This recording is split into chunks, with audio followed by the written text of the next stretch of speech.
I stood in the middle of a lavish banquet hall in Atlanta, the dim glow of the lights casting a triumphant sheen on my younger brother Jake's face. Today was our father's 60th birthday, but it was also the day I, Tyler Lawson, was ousted by my own family from the company I had poured 10 years of my heart and soul into building.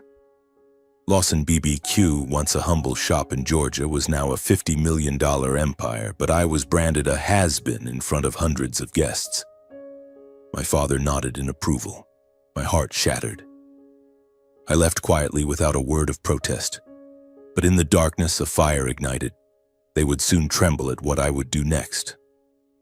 My name is Tyler Lawson, 35 years old, an ordinary man with sun-bleached hair and calloused hands from years of stirring vats of BBQ sauce in an old warehouse on the outskirts of Atlanta. I'm not the type to chase grand dreams in New York or Silicon Valley. My dreams were smaller, more grounded, to keep the family's sauce business, Lawson BBQ, alive. That was where I grew up, where the air was thick with the scent of wood smoke, apple cider vinegar, and chili powder. Where I learned how to live from my father, Henry Lawson, a stern but passionate man. My father wasn't a businessman, he was a craftsman raised in poverty in Georgia, learning the art of making sauce from my grandmother. That recipe, rich, tangy, with a hint of honey's sweetness, was our family's legacy.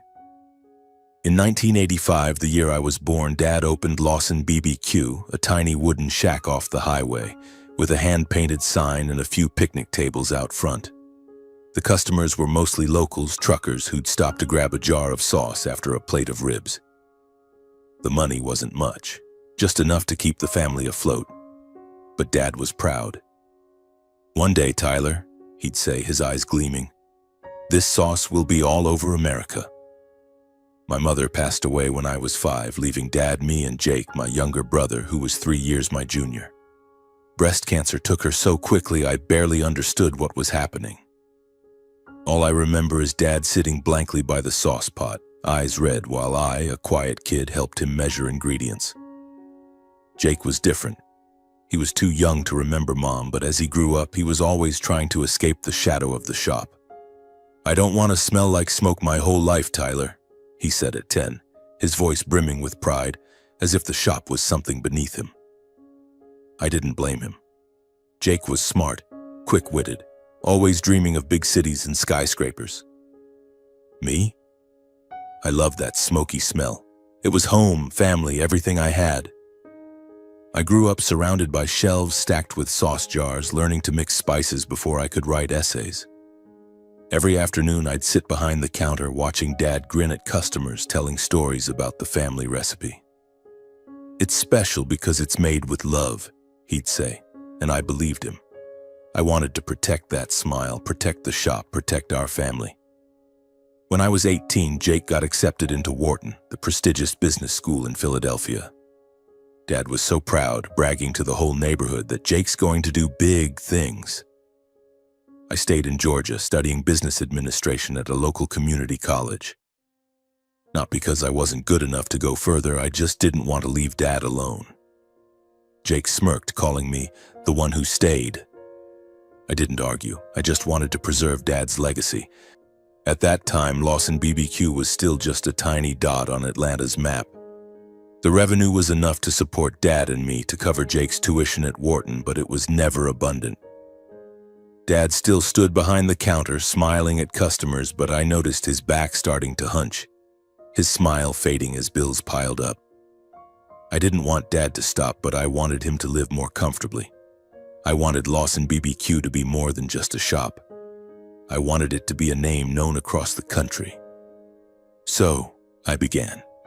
I refined the sauce recipe, preserving the bold flavor from my grandmother but making it more balanced, just spicy enough, gently sweet, with a lingering hint of wood smoke.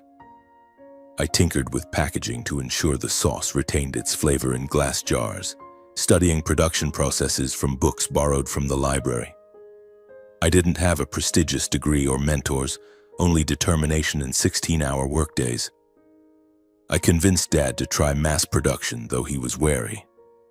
"Tyler, we're a small shop. Scaling up like this is risky," he said, his voice full of doubt. I took his hand and promised I'd take responsibility if it failed. He nodded, not because he believed in me, but because he didn't want to disappoint me.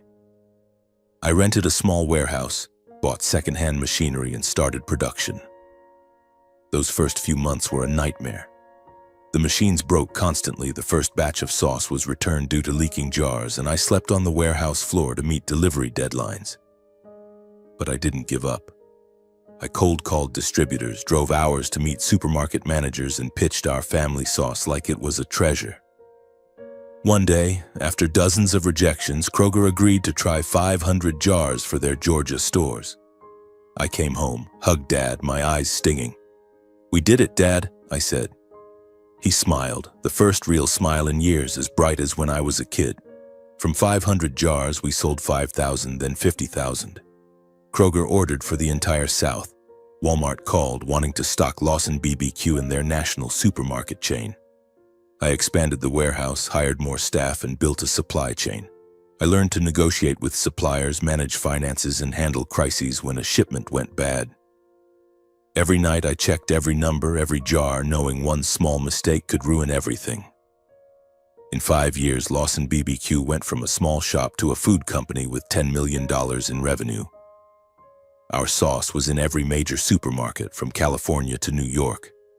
Customers loved it, calling it the soul of American BBQ.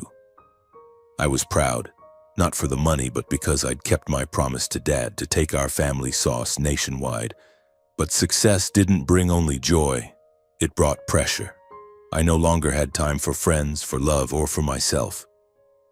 I lived in the office, ate cold sandwiches, and slept on the sofa when I was too exhausted.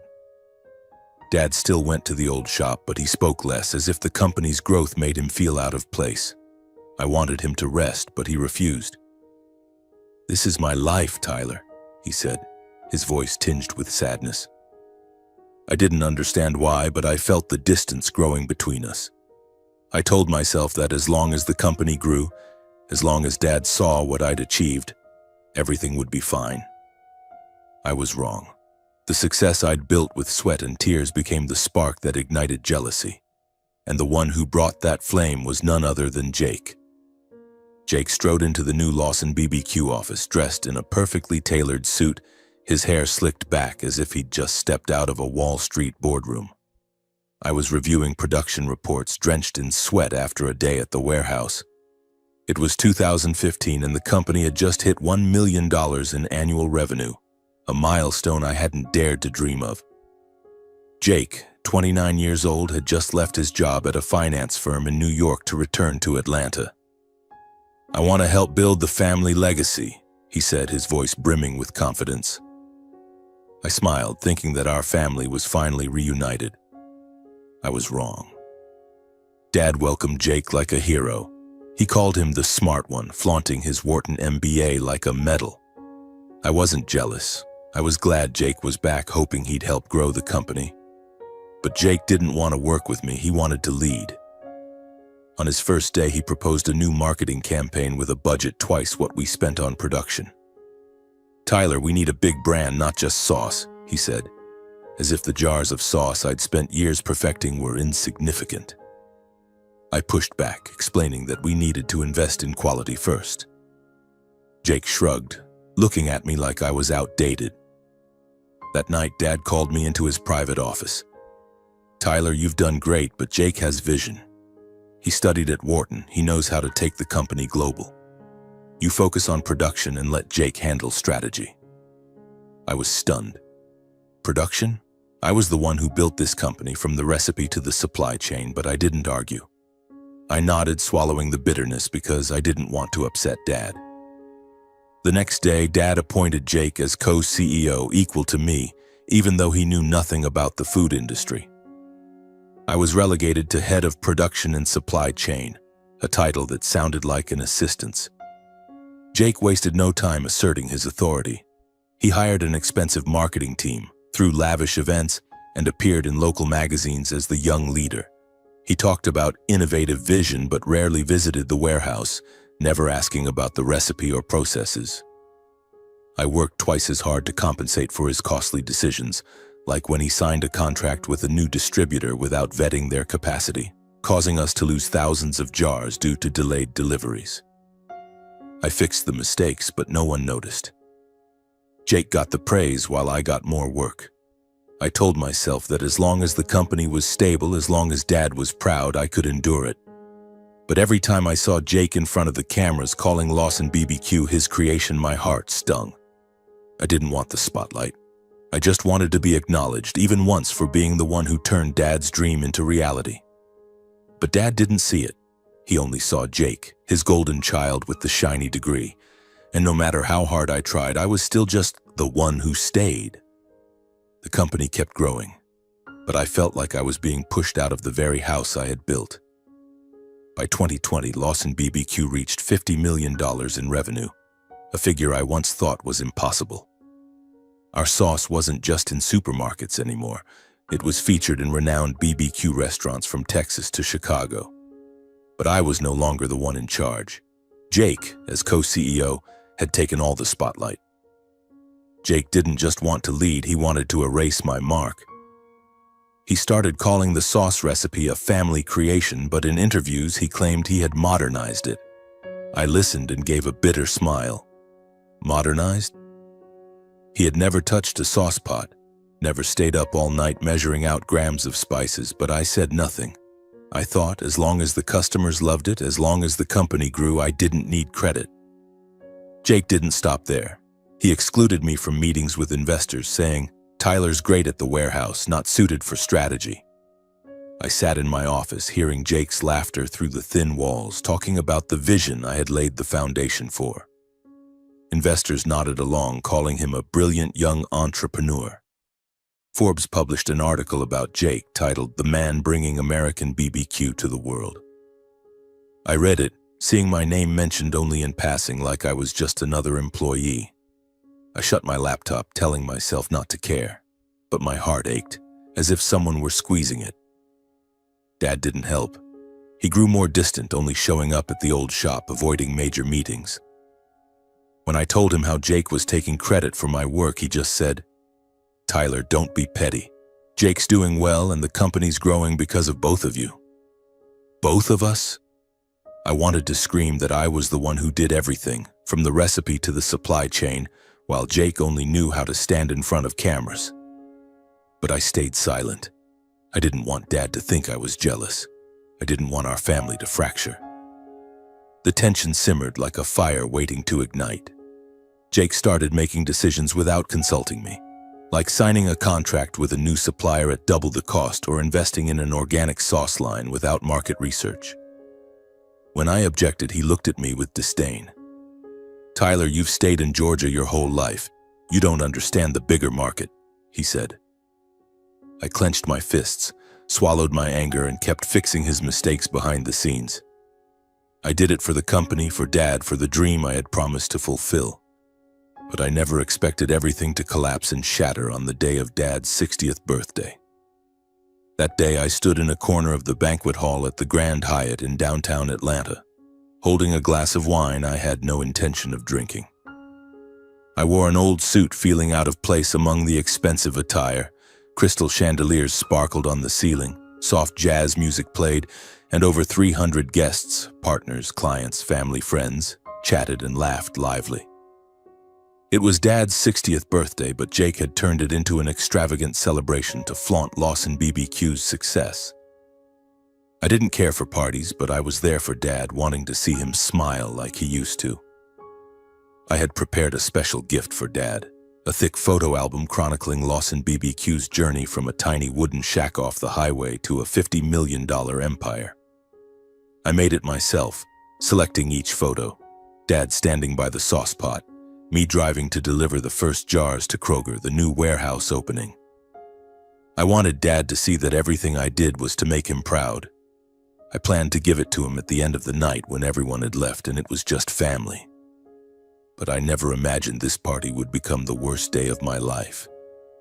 Jake, as usual, was the center of attention. He wore a sharp navy suit, his hair slicked back, moving through the hall, shaking hands with investors, flashing a smile like a movie star. I saw him pull Dad over to a group of VIPs, introducing him as the legendary founder, and himself as the one who brought Lawson BBQ to the world. I stood at a distance hearing those words, my heart stinging. But I told myself, let Jake shine. I just wanted Dad to be happy. Then the moment came. Jake stepped onto the podium holding a microphone, lightly tapping his glass to draw attention. The crowd fell silent, all eyes on him. Ladies and gentlemen, Jake began, his voice smooth as an actor's. Today we not only celebrate my father Henry Lawson's birthday, but also honor the legacy of Lawson BBQ, a story of vision and innovation. I smiled, thinking he'd mentioned Dad, the family recipe, the tough days we overcame together. But I was wrong, Jake continued, his voice growing more enthusiastic. When I returned from New York, Lawson BBQ was just a small company with $1 million in revenue. I worked tirelessly, modernizing the recipe, building the brand, and bringing us to $50 million today. The crowd applauded. I stood there, my grip tightening on the wine glass, feeling like someone had punched me in the chest. Modernizing the recipe? Building the brand? That was my sweat, my sleepless nights, my begging distributors for a chance. But Jake didn't mention me, not once. He scanned the room, his eyes landing on me, and the smile on his lips sent a chill down my spine. To keep growing, Jake said, we need a leader with true vision. As of today, I will be the sole CEO of Lawson BBQ. My brother Tyler has done well in the warehouse, but he's outdated, not capable of leading the company in this new era. The crowd murmured. I heard a chuckle from one corner of the room. My face burned, but my feet felt frozen. Outdated, not capable? Those words, sharp as knives, cut into my heart. I looked at Dad, hoping he'd say something, anything. He stood beside Jake, dressed in a black suit, hands in his pockets, nodding slightly. Nodding, as if he agreed with everything Jake said. As if the 10 years I sacrificed, working myself to exhaustion, fixing Jake's mistakes, setting aside my own dreams, meant nothing.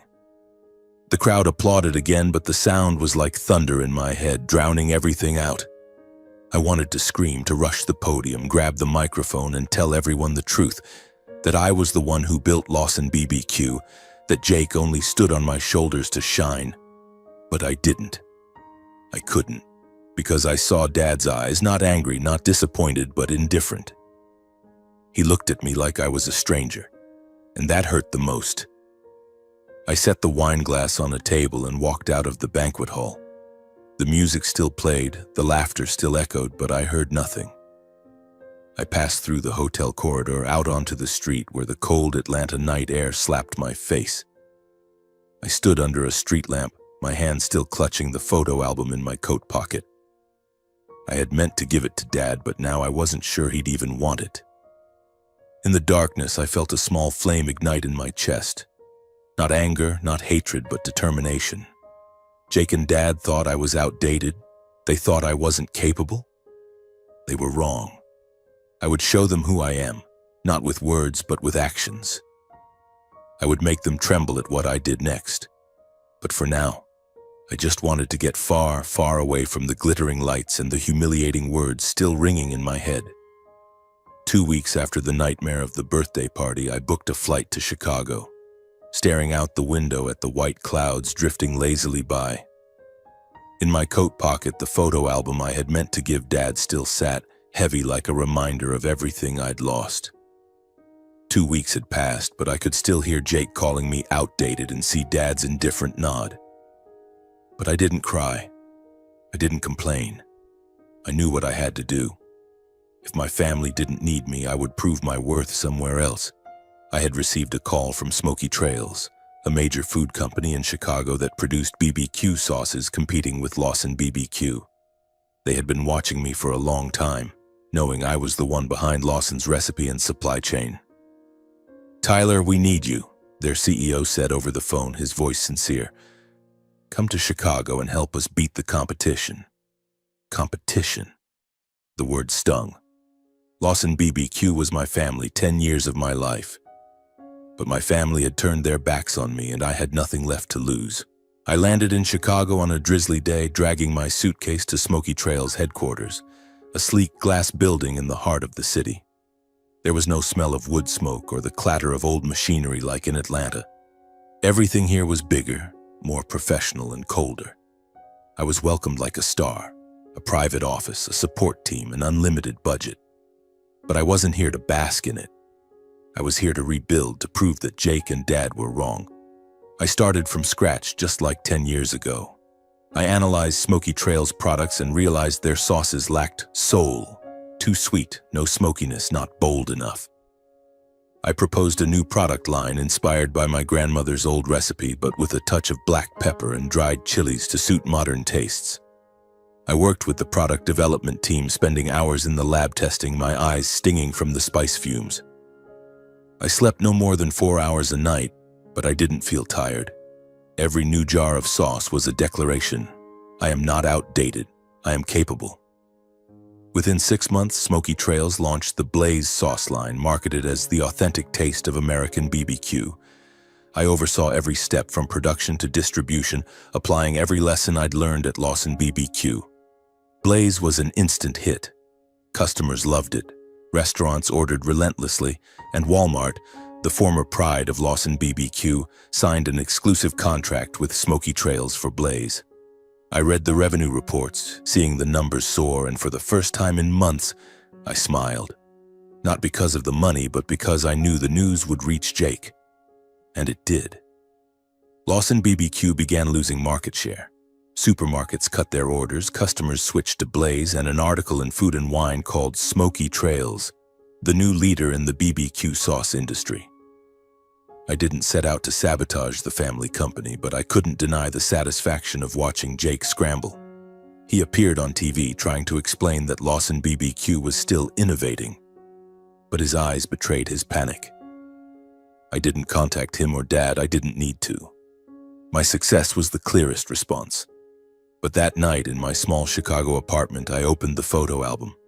I looked at a picture of Dad and me standing in front of the old shop, smiling brightly. My heart ached. I had proven myself, but why did I still feel empty?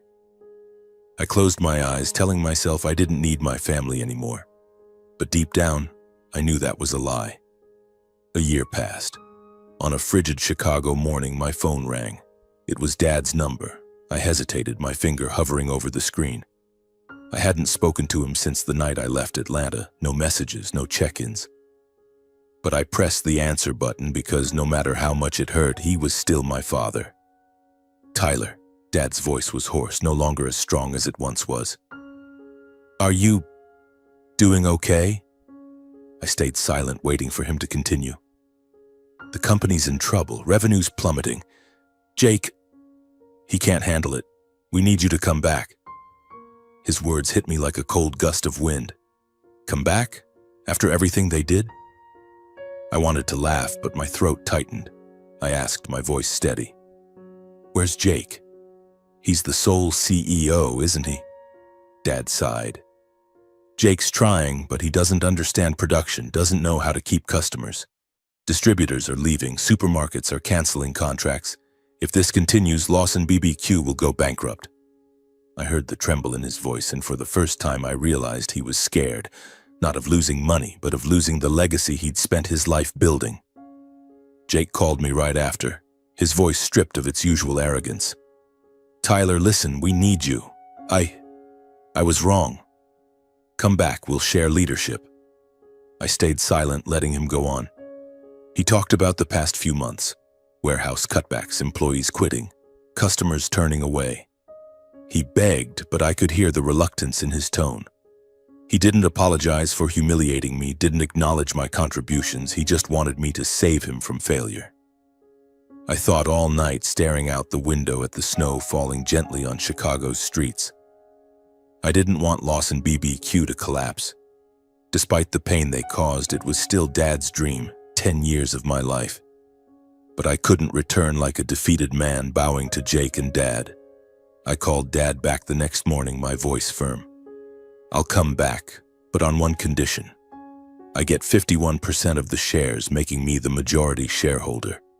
Jake starts over as a sales rep, learning the process from the ground up. I heard Dad's sharp intake of breath, then silence. I waited, hoping he'd see my worth even just this once. Dad called back the next evening. I sat in my apartment gripping the phone, my heart pounding. I thought he'd agree, that he'd realize I was the only one who could save Lawson BBQ. But his voice was ice cold. "Tyler, who do you think you are, making demands like that? 51% of the shares? Demoting Jake to a sales rep? Are you trying to destroy this family?" I was stunned, unable to believe my ears. "Dad, I just want the company to survive. Jake can't do it, you know that." He cut me off, his voice trembling with anger. "You're a traitor, Tyler. You left, went to work for our competitor, deliberately sabotaged the family legacy. You're selfish, only thinking of yourself. Jake is my son, and he'll save the company without you." Each word was a dagger. Traitor? Selfish? I was the one who sacrificed everything, who turned Lawson BBQ into an empire, but in Dad's eyes, I was nothing. I wanted to scream, to recount the 10 years I worked myself to exhaustion, but I only said, my voice hoarse, "Dad, I just wanted to help." He snapped, "If you want to help, stop destroying us. Don't contact me again." The call ended. I sat there, staring at the phone screen, feeling like the world had crumbled. Dad, the man I'd spent my life trying to make proud, had just called me a traitor. Jake, despite his failures, was still the golden child, and I, despite my success, was still just the one who stayed. Right after Dad's call, Jake called. I answered, but before I could speak, he shouted into the phone, "Tyler, you think you're so great, working for Smoky Trails, stealing our customers? You're a traitor, but I don't need you. I'll save Lawson BBQ myself, make it bigger than ever." His voice shook, but it was still laced with arrogance, as if the company wasn't teetering on the edge of collapse, as if he wasn't the one who caused supermarkets to cancel contracts. I wanted to laugh bitterly, but I only said, my voice hoarse, "Good luck, Jake," he roared. "Don't call me again, you failure," and hung up. I sat there, staring at the darkened phone screen, feeling like the world had collapsed. Dad called me a traitor. Jake called me a failure. They, the people I'd once sacrificed everything to protect, now saw me as an enemy. I wanted to scream, to recount the sleepless nights, the times I fixed Jake's mistakes, but I couldn't. I just sat in silence, listening to the snow falling outside, and realized that family, the thing I'd once considered everything, was no longer mine. 2 years after my last conversation with Dad and Jake, I stood on a stage at Wharton, Jake's alma mater, looking out at hundreds of students in the auditorium. The spotlight shone on me, but I wasn't nervous. I had been invited to speak about the power of the underestimated, a topic I had lived through every day. Smoky Trails was now the market leader in BBQ sauce, with Blaze stocked in every major supermarket and exported to Canada. I, Tyler Lawson, once called outdated, was now the chief product officer, praised by magazines like Fortune as the mastermind behind the BBQ revolution. But this success wasn't as sweet as I had imagined. Lawson BBQ, the company I had poured 10 years of my life into building, had collapsed. Jake couldn't keep his promise to save the company himself. He invested in failed projects, lost the trust of distributors, and let employees quit in droves. Dad was forced to close multiple branches and sell the warehouse to pay off debts. An article in the Atlanta Journal-Constitution read, "Lawson BBQ, once a $50 million empire, is now just a memory." I read the article in my Chicago office, my hands trembling. I didn't want this. I only wanted to prove my worth, not destroy Dad's legacy. But Jake and Dad had chosen that path, and I couldn't save them, and I didn't contact them anymore. Dad never called back after labeling me a traitor that final time. Jake vanished from the media. No more interviews or glamorous photos. An old friend in Atlanta told me he had moved to Florida, working for a small company no one had heard of. I didn't feel vindicated. I just felt empty. The family I had once sacrificed everything to preserve was now just fragments. At Wharton, I told my story, holding nothing back about the pain. I spoke of the sleepless nights perfecting the recipe, the day I was humiliated in front of hundreds, and how I rose again in Chicago. "Success," I said, my voice hoarse, "isn't about defeating others. It's about proving your worth even when the world turns its back on you. The students applauded, but I didn't smile. I thought of Dad, of Jake, of the old shop with its wood smoke scent. I had won, but the cost was a broken family.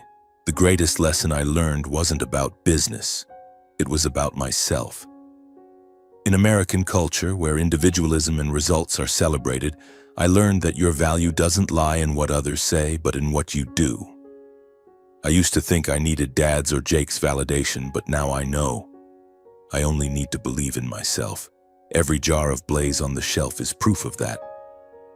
But sometimes when night falls, I still dream of the days when our family stirred sauce together, laughing as one.